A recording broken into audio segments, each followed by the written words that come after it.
opening words are by the Reverend Maureen Killoran. Welcome, you who come in need of healing, you who are confused or have been betrayed. Welcome with your problems and your pain. Welcome to your joys and your wonderings. Welcome your need to hope, your longing for assurance. Instead of answers, here may you find safety for your questions. Instead of promises, may you find community for your struggles. People with hands and hearts to join you in engaging the challenges and changes of our day. Our opening music this morning is from our friend Leah Morris, joined by some of her friends and colleagues in singing Wake Up in America, written by Dave Kinoin and Jimmy Hammer.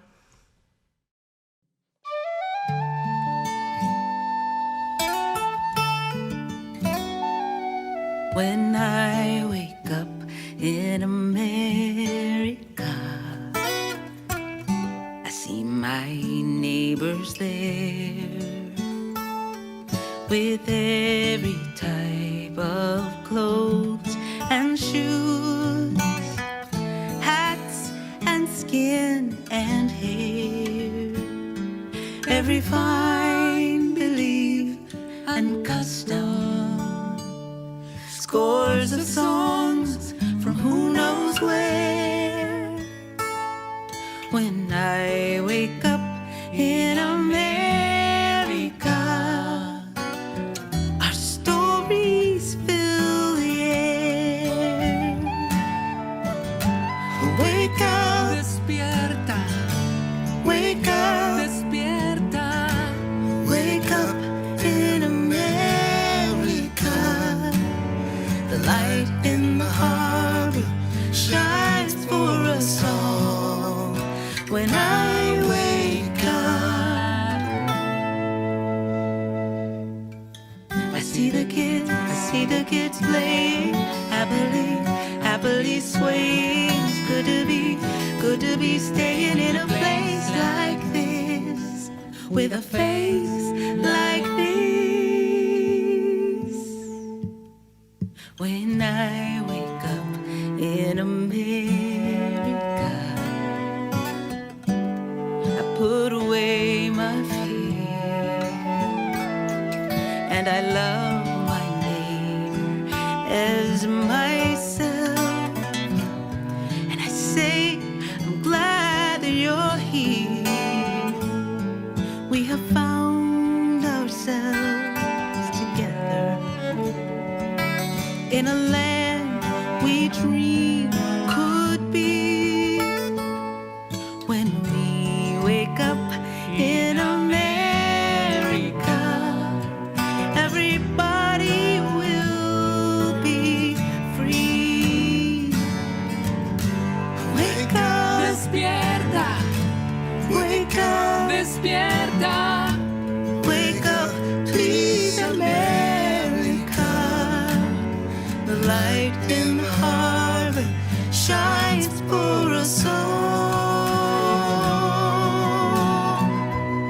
When I wake up, when you wake up, when we wake up in America.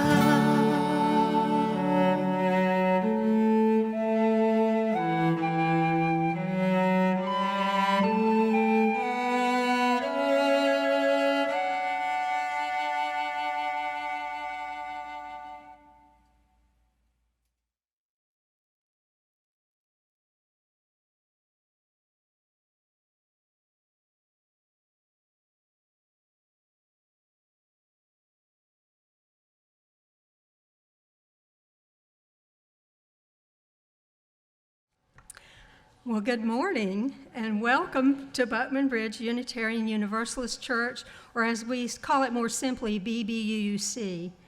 My name is Linda Mowers and my pronouns are she, her, and hers, and I'm so happy to serve as your worship leader this morning. I welcome you to this opportunity to be together in community. We come here to learn more about being in relationship together, how to listen, how to forgive, how to be vulnerable, and how to create trust and compassion in another. Here you can bring your whole self, your full identity, your questioning mind, your expansive heart. Our beliefs are diverse and inclusive. We have no shared creed, but we unite in our values articulated in our principles and sources, which were created through a democratic process as our association of congregations evolved and continues to evolve. Our living tradition calls us to draw from diverse wisdom traditions and more. They can be found on the back of your order of service. And we believe it's our obligation to express our faith through acts of compassion and justice. Our kids are encouraged to ask questions, to think, and express themselves. We nurture truth-seeking, spirituality, and progressive moral values that will continue to shape and support us from childhood through all stages of our lives. What we do with our beliefs is important. It's how we walk our talk, how we make our faith real. I'd like to give a special welcome to those here today who may be guests or newcomers. We're so glad that you're here, and we hope you'll stay with us for the fellowship time after the service. You'll find beverages, including fair trade coffee and snacks at the pass-through window in the back of the sanctuary. Be sure to wear your name tag so that we can get to know you by name and give you a warm welcome. It's a great time for meeting friends and for sharing conversations. Please be sure to stop by our welcome table at the entryway if you haven't already done so. There you can find information on our church and on our denomination. We have regularly scheduled Getting to Know Us classes year-round. And if you have questions, please find any one of our membership folks who have a yellow sticker on their name tag with the words "New, Ask Me." They can also tell you about the path to membership. Get to know us here, and we hope that you will find that our beloved community is a home for you. We want to make sure that everyone here is aware that we are equipped with a hearing assistance system. If you wish to use one, please ask for a receiver at the welcome table, or you can use your own device and tune into the channel our system operates on, 106.1. If you're unfamiliar with this kind of equipment, we'll be glad to assist you. We also have large print hymnals for the visually impaired, which you can request at the welcome table. We'd like to bring everyone's attention to the information about the upcoming events in your order of service on the church bulletin board, the website, our newsletter, and our weekly bulletins. We also have plenty of opportunities for volunteers, including Sunday morning greeters and refreshment hosts. Sign-up sheets for those who wish to lend a hand are on the credenza at the entryway.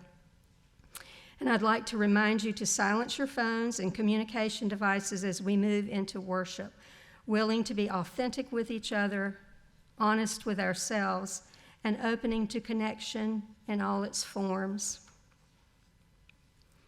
And here at Buckman Bridge Unitarian Universalist Church, we practice theological hospitality and welcome all people of goodwill to the life of our congregation.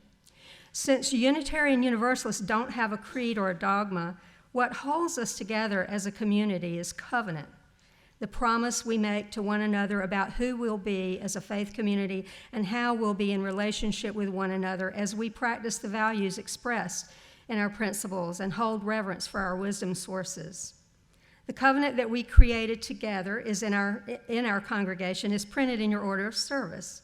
And I invite you now to join me in speaking the words in unison. We covenant to engage one another with honesty, kindness, and respect, to value diversity, seek understanding of our differences, and practice gracious accountability with care, love, and empathy. We make these promises to those who are here and those yet to come, so that we may be a safe, welcoming, and beloved community of acceptance, learning, and transformation. And now I'd like to invite Carol Hawkins to come forward and light our chalice today.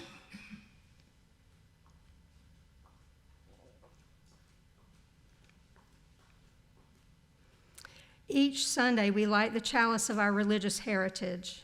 We do this for our ancestors who taught us through their various religious traditions and by their actions for justice and hope. We do this for our children who are learning the traditions we teach and who learn more from our actions than our words.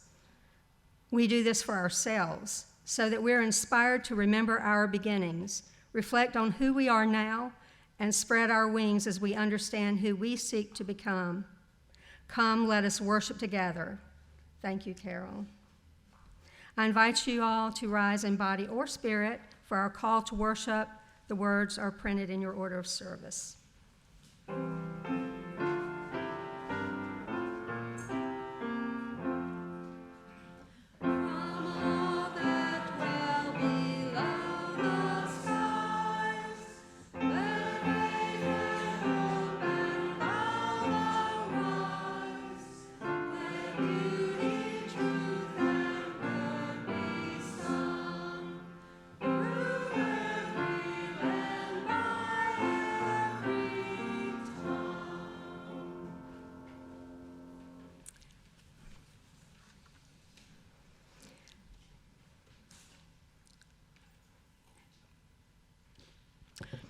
With a big Independence Day celebration coming up this week, I invite you to relax into a time of quiet contemplation as I share with you this 4th of July meditation by UU Minister Reverend Maureen Killoran.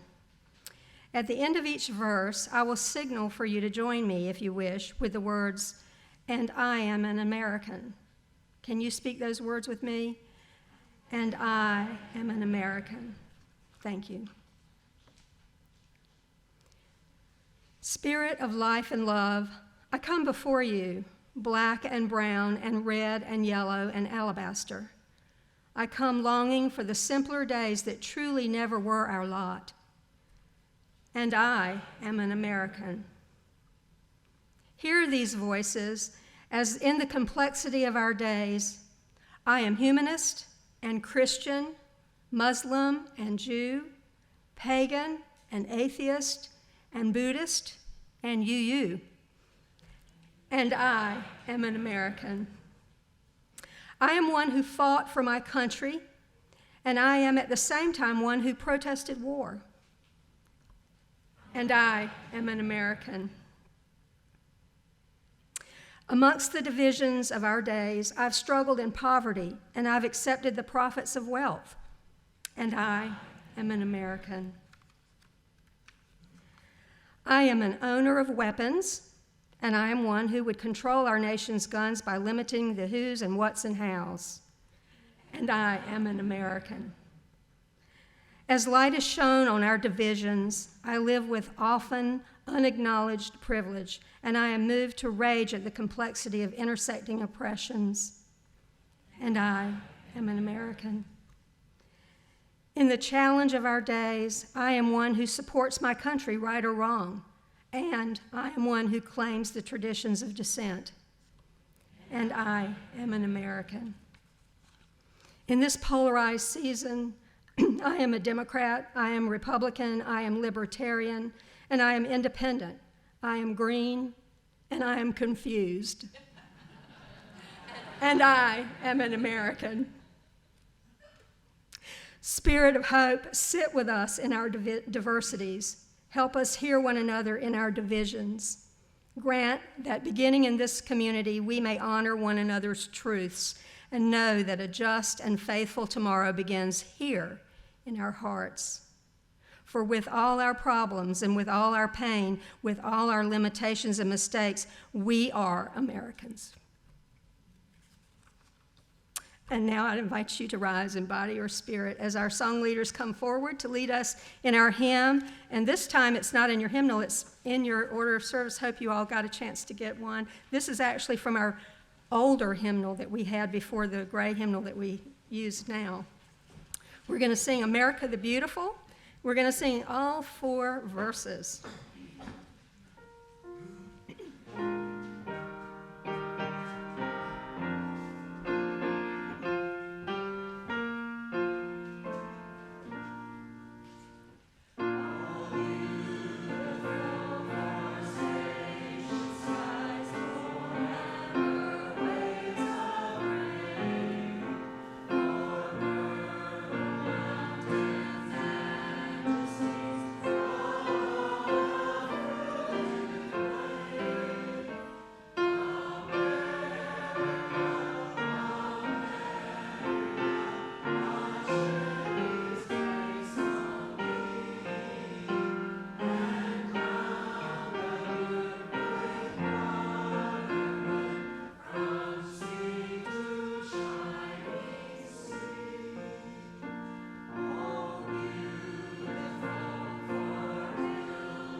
Please be seated, and thank you so much. The offering that we take each Sunday is an opportunity to recommit to this place and its people. Our offering is an affirmation. It's a yes. When we give, we say yes to something we value. With our gifts freely given, may we say yes to the values of our faith. May our offering help us practice Unitarian Universalism within and beyond our congregation as tools to empower our mission to create and nourish a loving community that seeks justice and respect for all. Our offertory ushers, Judy and Peter Levnick, will come forward to accept the offering today. We're most grateful for anything you feel able and willing to give, and if you choose to donate in a different way, we invite you to still participate in the ritual by passing the plate down your row and back to the next. For those who prefer an alternative method, you can find the QR code in your order of service to donate, or go to the donate link on our website at bbuuc.org. At the conclusion of our offering, I'll invite you to rise in body or spirit and join me in hymn number 123, Spirit of Life.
Our reading this morning is The Grout by Marcus Hartleaf. Reverend Hartleaf serves as at the UU Congregation of Maureen in California as a developmental minister. He attended the Starr King School for the Ministry and was an intern minister at the Unitarian Universalist Church of Berkeley, California. The Unitarian Universalist congregation where I served as an intern made a mosaic, Tree of Life, the summer that before I arrived. And that's his picture behind me, that's the actual mosaic. Congregants of all ages came together to craft the tree's leaves using bits and pieces of broken ceramics, jewelry, glass, and stone. There are many precious personal items in the tree, including fragments of the Berlin Wall, a father's watch face, pieces of great-grandmother's china, and a key to the front door of a loved one's home. Like the members of the community that brought them together, each part is imbued with memories and meaning. Each fragment holds a piece of truth. Unitarian Universalists are mosaic makers. We are a people who bring together the broken pieces of our histories and the shining pieces of our seeking, and piece by piece, we create a mosaic religion. Our tree of life is found in the stories of our living tradition. The bead from a transformational moment of worship at a youth conference, the bit of paper stamped with the blazing emblem of the Unitarian Service Committee that saved lives during World War II, the button or patch on a backpack that proudly proclaims the first justice issue that lit our souls on fire. But our mosaic making tells another story too, one that is often more difficult to see, one that is essential to the purpose of religious community, one that lies not in the beautiful and broken bits and pieces, but in the grout. Grout, the chalky, gritty stuff that is squeezed between the cracks of tiles. In a mosaic, the grout holds the image together, unifying disparate pieces into a whole. The grout of a community takes years to lay and settle. Grout happens in board meetings and committee meetings and endless emails and slow-moving institutions. It is in weekly potlucks shared by neighbors, a ride to church, and coffee in the social hall after worship.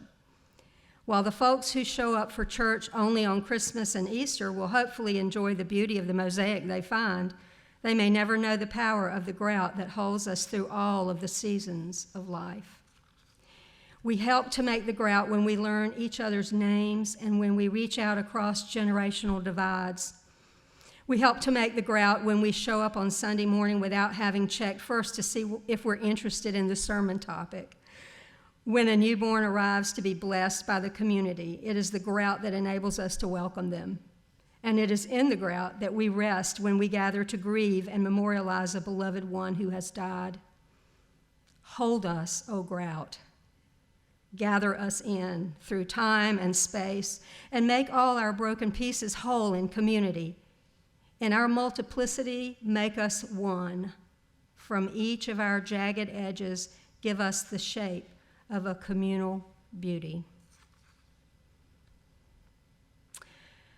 And now I'd like to introduce our speaker today, and I think that I have an image back here for you to see. Jennifer Bacmeister has been a member of our church since 2001. The photo behind me was taken when Jennifer served in the Army National Guard during Desert Storm in Iraq. And I believe that that was taken in 2003, right? I recall her leaving and staying in touch with us all. We sent her care packages, and I believe that this was the first picture she sent us when she got over there. Here at BBUC, during all of those years before and after this picture was made, Jennifer has served in many roles, including worship committee chair, building task force, religious education teacher, and vice president on the board. Jennifer is an accomplished Toastmaster, one of those rare birds that actually likes to speak in public, right? And after years of being a worship leader, she added writing sermons to her skill set. She's spoken at UU churches in Huntsville, Alabama, and right down the road at Palatka, and as well as our own congregation. So when she's not crafting services as a worship leader or writing sermons, she enjoys tending her backyard chickens, which many of us have heard a lot about and learned how to do it ourselves, right? And she spoils her grandchildren, and she also loves to sew, which she's great at. So, Jennifer, I welcome you to the podium.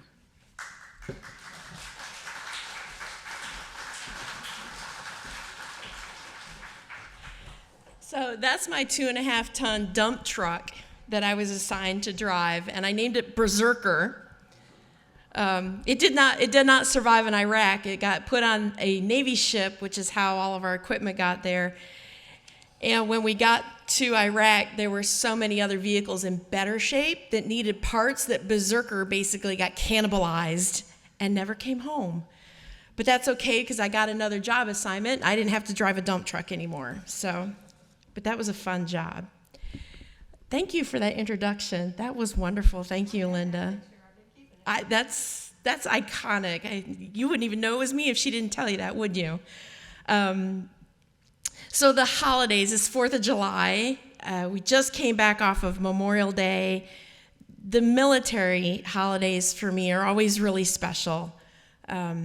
It doesn't help any that it's been all war all the time on whatever channel that my husband likes to watch about military machinery. They've been bombing England now for about 3 days. It probably lasted longer in real life, but they're talking about the aircraft and the people who served on that. And so every time an event like this happens, it's Memorial Day, it's Veterans Day, husband decides to watch about the bombing of England yet one more time, I find myself reflecting on my own personal military history. The facts all stay the same. The dates of service, the places I went, the things that I did. I actually retired in 2006, but I find that the impact from those previous years endures. But what does change from year to year is quite often my perspective. My family has a short but proud history of service.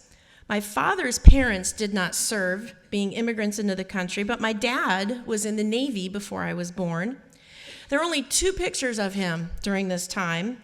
One is his official military headshot, and one of him is in his dress blues, his navy blues, opening the door on a car he won in a raffle. I don't know what happened to the car.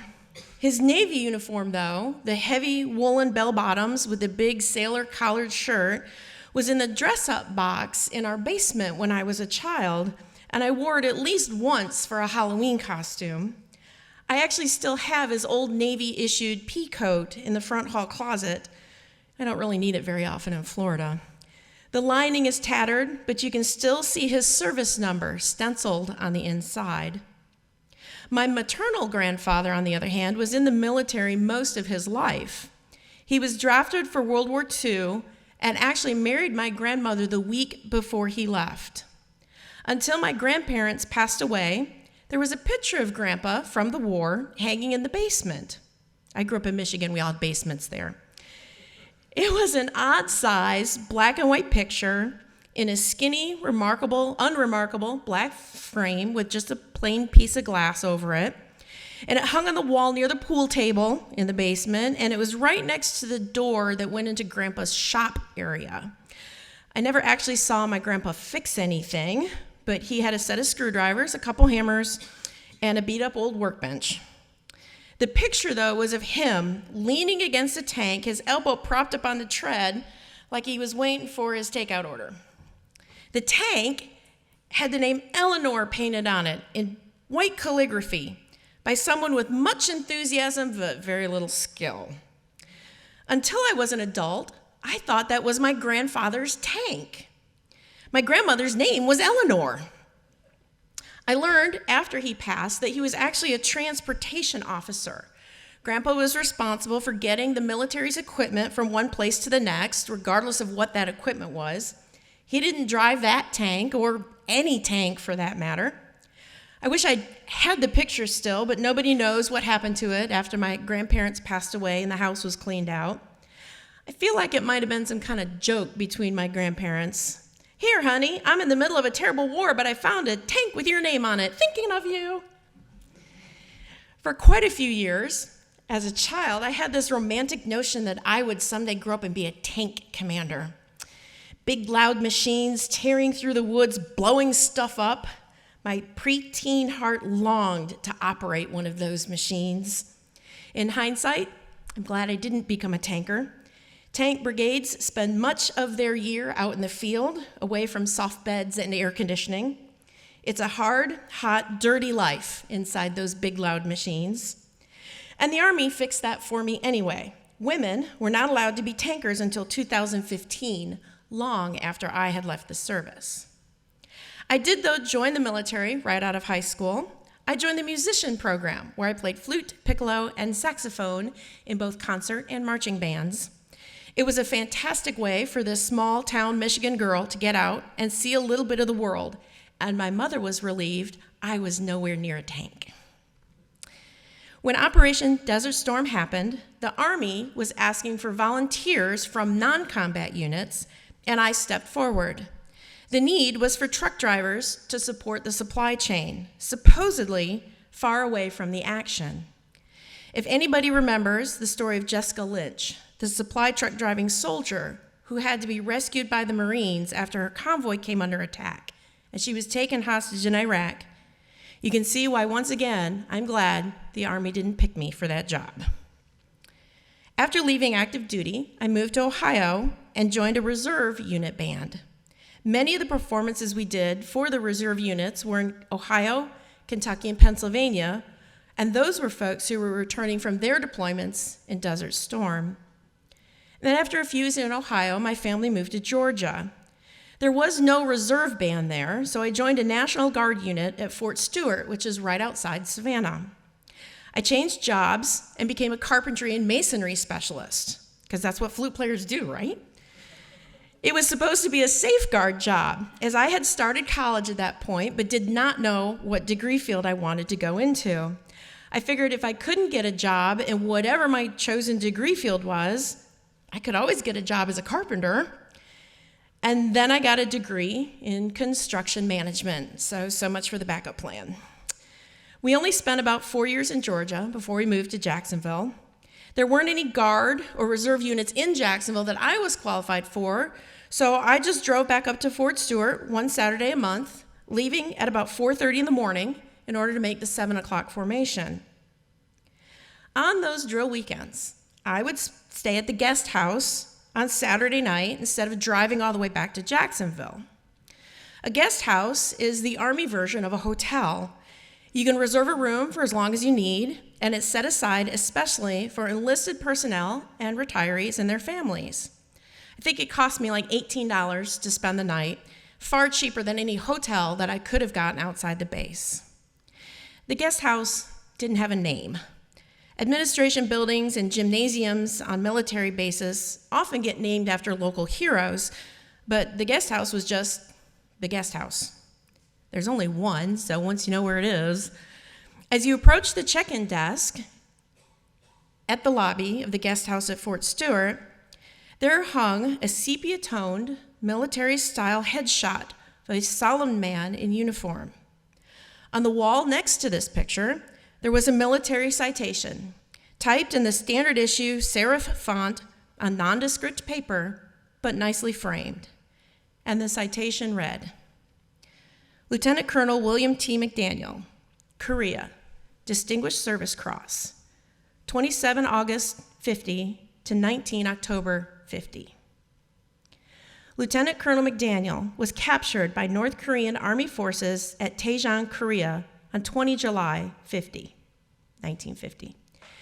During the period 27 August through 19 October, Lieutenant Colonel McDaniel was a senior officer in a column of some 370 American prisoners of war being marched from Seoul to Pyongyang, North Korea. The prisoners were suffering from wounds, hunger, disease, malnutrition, and the constant brutality of the enemy guards. At great personal danger, Lieutenant McDaniel continually interceded with the captors for food, medication, and better treatment of his men. By personal example and with disregard for the retribution which followed his efforts, he organized his fellow prisoners towards assisting the wounded and the weak, not allowing them to be left behind. Lieutenant Colonel McDaniel inspired the men and restored the will to live and resist among the soldiers in the column. Additionally, he sanctioned and materially aided the prisoners who planned to escape the enemy-held column. Resisting his own instincts for safety and survival, he declined to participate in several successful escape attempts of others because of his unfailing loyalty to and compassion for his fellow prisoners. Lieutenant Colonel McDaniel's refusal to break under mistreatment by his captors and inspirational leadership at a time when the North Koreans were intent upon breaking the morale and spirit of their captives, finally led to his execution at the hands of the North Koreans at the Suncheon Railway Tunnel. Lieutenant Colonel McDaniel's courage and unwavering devotion to duty and his men were in keeping with the most cherished traditions and ideals of the military service and reflect great credit upon him and the United States Army.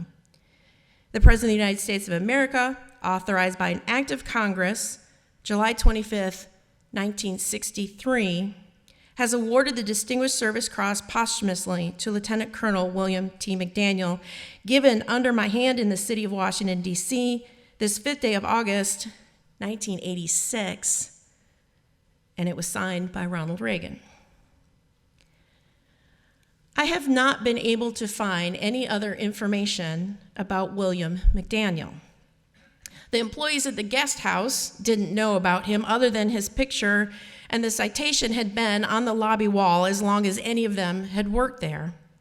Somebody had made huge efforts on his behalf in getting the Distinguished Service Cross awarded 36 years after his demise. I like to think that a relative worked at that guest house when it was first opened, and he installed Lieutenant Colonel McDaniel's tribute in the lobby, and nobody ever questioned it. And everybody who has been to that guest house since has seen it and maybe even read that citation. I was deployed to Iraq in 2003, as Linda said, with my Fort Stewart National Guard unit. As these things happen, I got divorced in 2005, and sometime later, I was dating a man we'll call Matt. Matt's dad, who we'll call David was a Korean War vet, and he was living in the Philippines with a young Filipino wife named Evie. And David would come back to the States occasionally for medical treatment with the VA, but most of what I knew about David came from Matt's stories about him. The second time I saw David in the United States, the cancer he had been mostly ignoring had finally tipped the scales. David and Evie flew into Jacksonville International Airport, and David Jr., his youngest son, picked them up, and they drove directly to the VA hospital in Gainesville. In that spare hospital room, surrounded by Matt, David Jr., and Evie, and myself, David passed away quietly. There was a small memorial ceremony held at the funeral home in Jacksonville Beach, where David Jr. lived. A few of David Sr.'s old Army buddies came, but they didn't stay long, and the service was short and simple. Later that afternoon, the family gathered at Junior's second floor walk-up apartment at the beach for lunch and to comfort each other. Evie dug a small, tattered box out of her suitcase. It was made with that sturdy but kind of thin cardboard, that kind of oily feel to it. The corners were reinforced with these thin black metal braces. And she gave the box to Matt, and she said that he should have this. And Matt opened the box, and it was full of his dad's Army medals. The family looked at each one, but other than the connection to their father and husband that wasn't there anymore, there was no meaning in the medals to them. The boys had never seen them before, didn't know what they were or what they were meant to represent. I personally was overcome, and I had to excuse myself out to the second floor deck to cry openly, partly because was this my inevitable future? my descendants solemnly passing around trinkets I had worked so hard to gather over a long life. I felt an overwhelming sense of futility that in the end, what I did or had done, or it wasn't going to make any difference at all, especially if those around me didn't know what any of it meant. What does that star on that red and white ribbon mean to anybody other than me? Was my legacy going to be the sum of the belongings I left behind? I was raised believing that as a human being living in community with others, I have a moral obligation to do what I can. Whatever I am able to do, whether it be teach or build or heal, perform physical work or any other talent or skill, I should do it to the best of my ability for as long as necessary. And as a corollary to that, it means that what I choose to do is important, whether those are actions that affect nobody except myself or everyone around me, including people I may never meet. This personal ethos made military service seem like an obvious choice, even for a rambunctious teen who didn't think she had any use for college. More school, ew. The military is very good at making you feel like you belong to something bigger than yourself. And that is so effective. The loss of camaraderie is the most common thing retired and former military members state that they miss. It's certainly not the chow. Even the stories my dad told me about being in the Navy, highly censored for his young daughter's ears, I'm sure, taught me that working in community is a good thing. Lieutenant Colonel McDaniel was the epitome of what people should strive for, working to the very end with the abilities you have to make life better for the people around you. That was the right thing to do with your life. My boyfriend's dad's silent and unceremonious death, however, was the real thing that life is. I didn't know Lieutenant Colonel McDaniel. I couldn't find anybody who did know him or of him. There's no Facebook page, no Lieutenant Colonel McDaniel Foundation, no yearly remembrance with his name on it. I can only imagine everything about him other than that little bit that's included in that citation. I did know David and his family. I know the impact his service had on his two sons and what it meant to them. I remember hearing Matt and Junior talk about how David's military experience helped shape them into the men that they had become. Evie loved repeating stories about David and his love of fishing and his hatred of the VA. Matt's love of camping is a direct descendant of David teaching the boys the jungle survival skills the military had taught him, probably very much the watered-down version, like my father's Navy stories to me. Matt and I remained in touch for a while after our romantic relationship ended, bound by some mutual friends. I saw the pictures from when Matt and Junior flew to the Philippines the following year to scatter their father's ashes over his favorite fishing spot. They planned to make it an annual trip to keep Evie close and the memory of David Sr. alive for his granddaughters. The story of Lieutenant Colonel McDaniel and everyone like him is important. The legacies of these otherwise unknown heroes serve to guide subsequent generations. His story points a way towards selflessness, service, courage, and commitment to a greater cause. Don't get me wrong, war is terrible, and I am not advocating for conflict. There are plenty of stories like his from outside the military as well. And those people that didn't get plaques or citations, and their influence continues to serve and guide us, even if we didn't know them personally. David's legacy is alive in the memories of his sons, his wife, and even me. In a way, his legacy is a part of you now as well, because you know him or of him. So maybe not getting the citation is the better option. As for me, I'm going to work on creating memories based in service, generosity, love, and patience. And then I think the legacy part, it'll take care of itself. Thank you.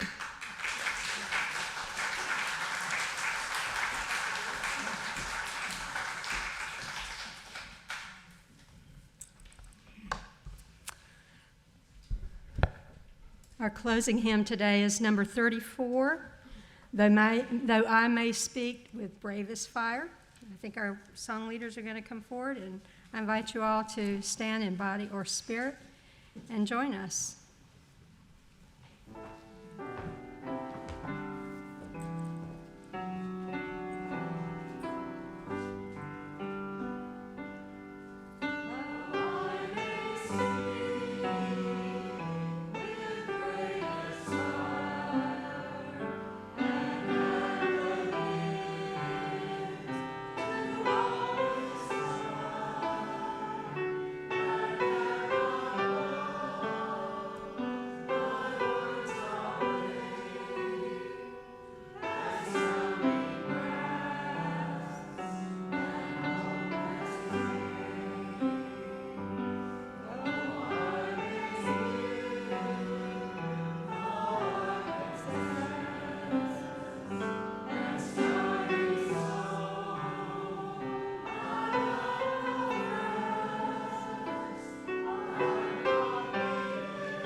Carol, thank you so much for extinguishing our chalice this morning. Our benediction is by Joel Miller. Let our lives be a prayer that waters dry souls, mends broken hearts, refuses to be terrorized, seek this world's beauty, and carries us through its storms. May it be so. Amen, Ashe, Namaste, and blessed be. Thank you all.